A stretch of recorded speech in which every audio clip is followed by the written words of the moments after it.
Let's show you how to do a focus transition. I just finished up the Calder Cup finals, so let's dive in. This time, the Checkers come in with some momentum after their thrilling overtime victory on Saturday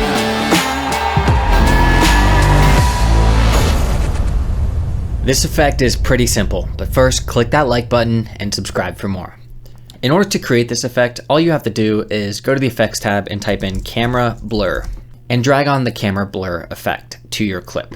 Its default setting is set to 25, but I would just play around with different numbers, like 5 looks good, 10's pretty blurry, 15 might be a little too much, but you can just play around with it. All you have to do is go through your clip and just add keyframes. So let's add a keyframe here at 0. I'm gonna go a couple frames forward and let's drag this up to 4. Go a couple frames back down to 0. And you're really just gonna play around with what you want. So maybe I want the blur to happen right when he looks up. So just like that, then I wanna go to like 10.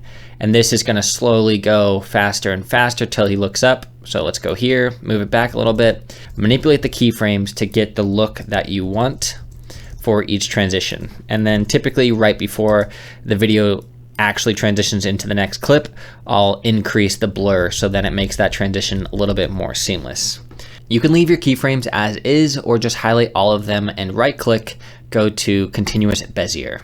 Now taking a look at this, you can see that we've already created that nice camera blur effect. In order to transition this, all we have to do is go to our next clip, drag on the camera blur effect, go to the beginning, set a keyframe to about the same where we were when we left off, like it was at 15, and then go a couple frames, change this to like 1, go a couple frames, let's bump this back up to 5, and then a couple frames back down to 0.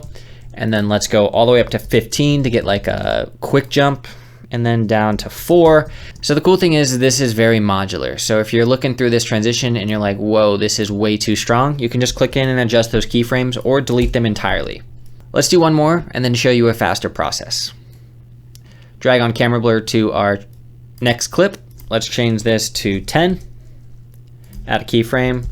Here we go. And then down to 2.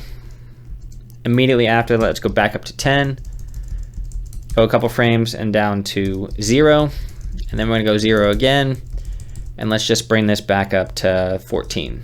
Highlight all my keyframes, right click Continuous Bezier, and let's check out what that looks like.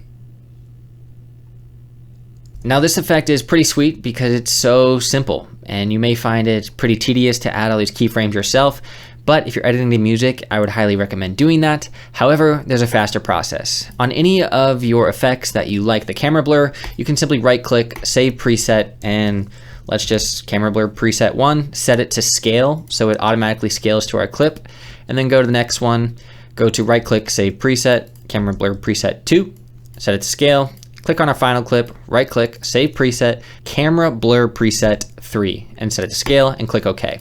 And now all you have to do is drag on that preset onto any clips that you would like to apply a camera blur to.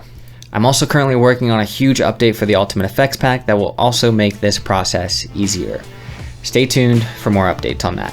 Well, I hope you guys enjoyed this video, and if you did, please drop a comment down below and let me know. Click that like button and subscribe for more tutorials like this. I'll see you next time.